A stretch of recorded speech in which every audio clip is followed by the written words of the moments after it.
Aber am Ende, bei den Problemen, die wirklich das Auto zum Fahren bringen, geht es uns genauso. Wir sitzen auch da und gucken zu, wir versuchen zu helfen, wo wir können. Aber generell ist man am Ende recht hilflos. Something looks to be wrong. Car is not moving at all. Danach wollte das Auto nicht mehr starten. Wir denken wegen Temperaturprobleme in einer Platine. Und da waren auch Situationen dabei, wo wir gedacht haben, das wird nichts mehr.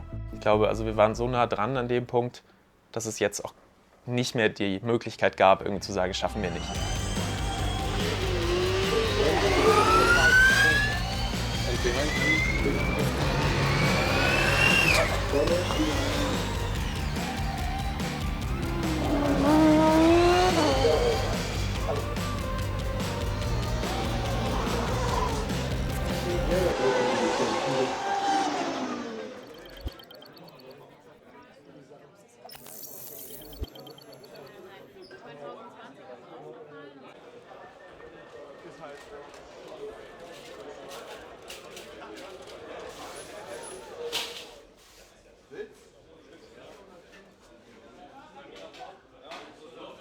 Wir sind so 25, 30 aktive Mitglieder und davon Elektrotechniker 4.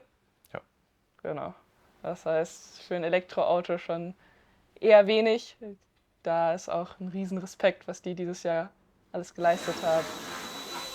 Wir haben ja in der vergangenen Saison, also der Saison 21/22, unser erstes Elektroauto gebaut und haben da relativ früh auch gemerkt, dass es doch sehr, sehr viele neue Herausforderungen mit sich bringt. Also klar, wir waren es irgendwie gewohnt, im jährlichen Zyklus einen Rennwagen zu bauen, aber mit den Sachen, dass wir eine eigene Batterie entwickeln müssen, dass wir den Antriebsstrang auf das E-Auto anpassen müssen, dass wir einen Inverter im Auto haben, viel, viel mehr Elektronik im Auto haben. Und dadurch, dass unser Team hauptsächlich aus Maschinenbaustudenten besteht und eben nicht aus der Elektrotechnik und Informationstechnik, es sind ein paar, aber es sind nicht so viele, war es doch letztes Jahr eine riesen Herausforderung, das Auto im Zeitplan fertig zu bekommen. Es war eben am Ende so, dass wir beim Event nicht gefahren sind, 2022. Wir haben unsere Batterie aufgeräumt, wir haben das Chassis komplett neu gefertigt, wir haben ein paar Sachen da geändert. Und all das zusammen führt dann eben dazu, dass wir es dann doch geschafft haben, zu dieser Saison ein Elektroauto zu bauen, was vor allem regelkonform ist.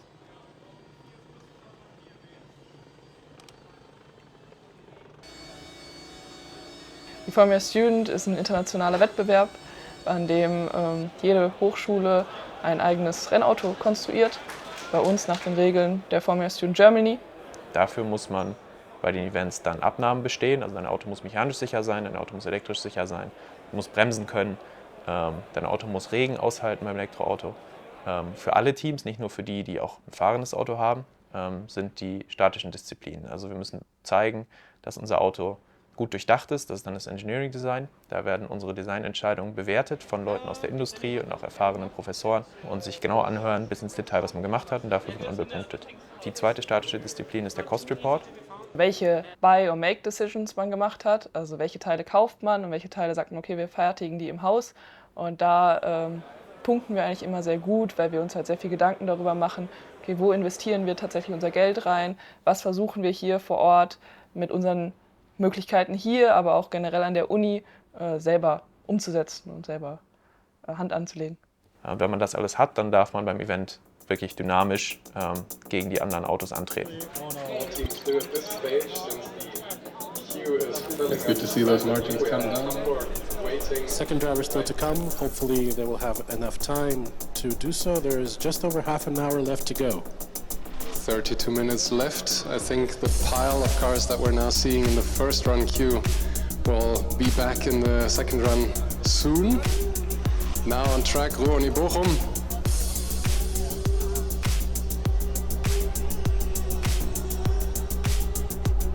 First run of the day, tentative 585.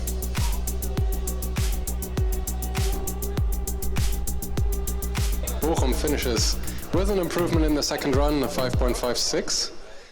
Du denkst dir, du bist schon fast an den Cones. Im Video siehst du dann, ja, da ist halt noch ein halber Meter mindestens. Also ich weiß nicht, woran das liegt, aber ja, auch mit ein bisschen Testing hätte man da ein bisschen was provozieren können und auch mal vielleicht einen Cone schleifen und dann merken, ab dieser Distanz bin ich dran. Ja. Und da darf ich nicht drunter gehen und so bin ich halt doch zu weit weggefahren, glaube ich. Wobei man sagen muss, drittes Event die Saison und erster kompetitiver Run überhaupt. Wenn die Karre auf einem Event fährt, ist das ein ganz anderer Stellenwert, als wenn die Karre irgendwie hinter den Hallen fährt oder sonst irgendwo. Und einfach nur ein fahrendes Auto ist eben nur die halbe Miete.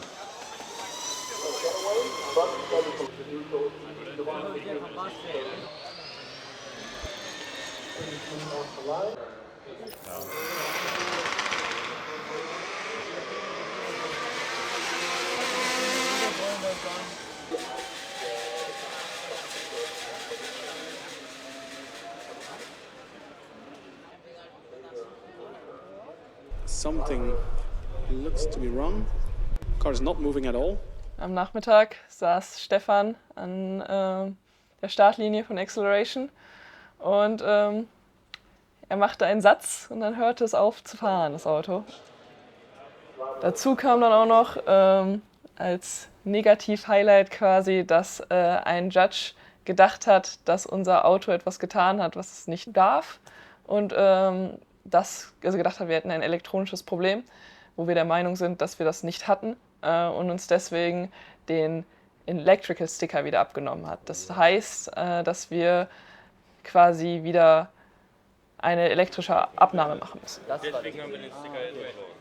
Das hat sich von Stefan anders angehört. Wir sind davon ausgegangen, dass es über HV läuft und deswegen das Teil was Falsches anzeigt.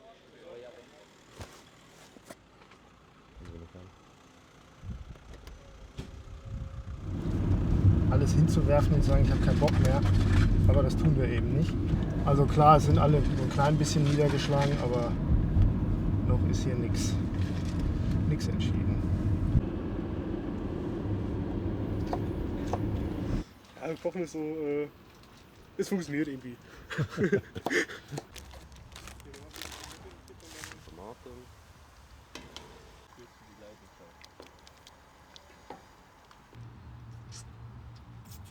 Al dente? Fertig.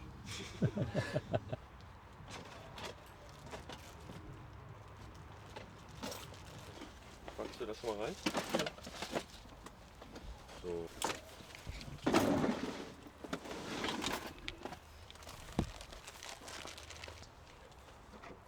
Die bestellen, wir liefern. Hat uns Lieferservice.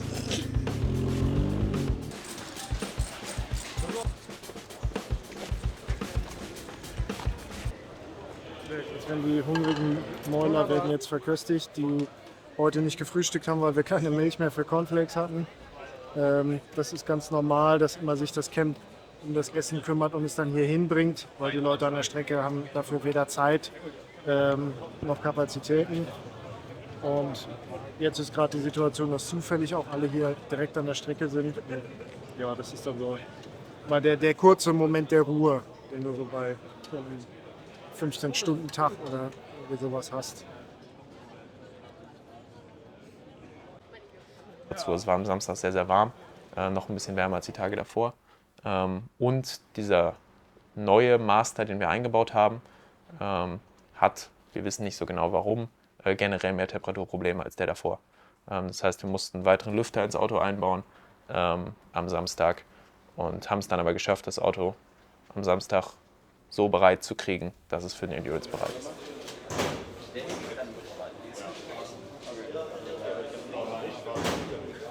Ich habe keine Ahnung, ich habe es nur gerade gesehen beim Brandon. Ja, mal gucken, wir haben jetzt 600 Newtonmeter auf der Hinterachse. Das sollte bei dem Gewicht, was wir hinten drauf haben, das bräuchten wir bestimmt 3 Koeffizienten von 1,5 mindestens, also effektiv. Wenn ich nah genug dran bin, kann ich. Also für Längsbeschleunigung.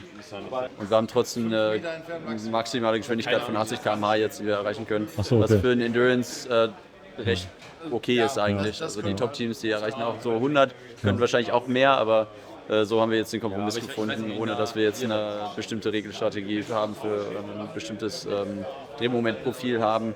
Wir müssen ja darauf achten, dass wir unter den 80 Kilowatt bleiben und das haben wir somit gewährleistet. Das erste Mal, ich bin 2021 das Endurance mit dem 20er, also dem letzten Verbrenner schon gefahren. Und damals standen wir vor Endurance und wir wussten nicht so wirklich, was wir machen sollen, weil was machen andere Teams? Sie stellen Reifendruck ein. Wir hatten die Situation vorher nicht. Und diesmal war es jetzt so, dass wir ein bisschen besser vorbereitet waren. Also wir hatten die Suspension eingestellt, wir hatten Reifendruck gemacht. Wir hatten also Dinge gemacht, die Standard sind, weil wir eigentlich wussten am Freitagabend, dass wir eine Chance haben, das Endurance zu fahren. Was seid ihr auf dem Testtrack gerade gefahren? Wie viele Runden? Ja, kurz. 90 Sekunden. 4 Runden. Ja. 90 Sekunden. Laut Loggerfall. Heißt 1,5 Runden schaffen wir. Haben wir jetzt gesagt, er soll die Pumpe veranlassen, quasi, bis zum nächsten LV-Reset. Aber da wir ja gar keinen LV-Reset machen, lässt er sie definitiv an. Genau. Wir sind ohne Frontflügel gefahren, einfach weil die Bodenbeschaffenheit an dem Tag, also wir haben gemerkt, ganz viele Teams fahren sich die Aerodynamik kaputt. Wir haben gesagt, eigentlich ist es das nicht wert. Also wir werden jetzt nicht um die Top-Plätze mitfahren, dann wollen wir uns den Frontflügel nicht kaputt machen. Unsere Leistungsentfaltung war jetzt gut, aber es war vorher nie wirklich gefahren. Heißt, ich musste die ersten Runden erstmal gucken, wie fährt sich das Auto überhaupt. And Bochum has begun as well with their, from what I can tell, continuously open DRS.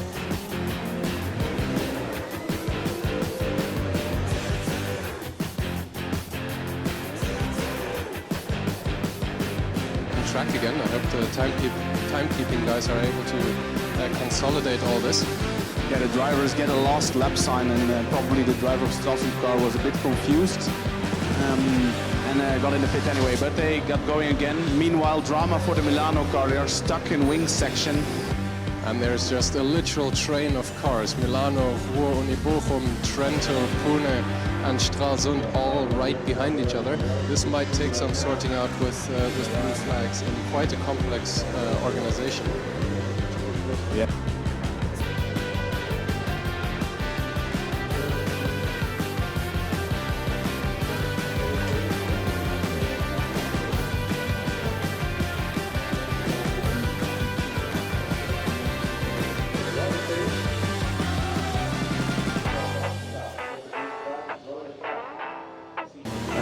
Bad news for the Bochum car. I see them being pushed away. The driver is still inside the car.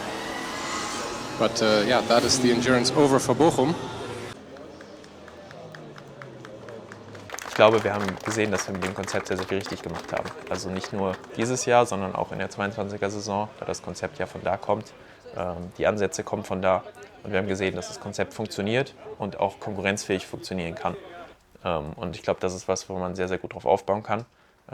Können für die nächste Saison hingehen und das Ganze verbessern, um dann vielleicht das Auto mit sehr, sehr viel Testzeit auch an seinem Leistungsmaximum bewegen zu können. Weil das ist, glaube ich, unbestreitbar ziemlich hoch. Alle von uns, jeder Einzelne, der im Team ist, steckt sehr, sehr viel Zeit und sehr, sehr viel Herzblut in die Sache. Und da ist es sehr, sehr belohnend, wenn man am Ende dann so ein Auto da stehen hat, was fährt, wo sich alle drüber freuen können. Und damit sind wir schon echt glücklich und sehr stolz drauf, das entwickelt zu haben und das erreicht zu haben.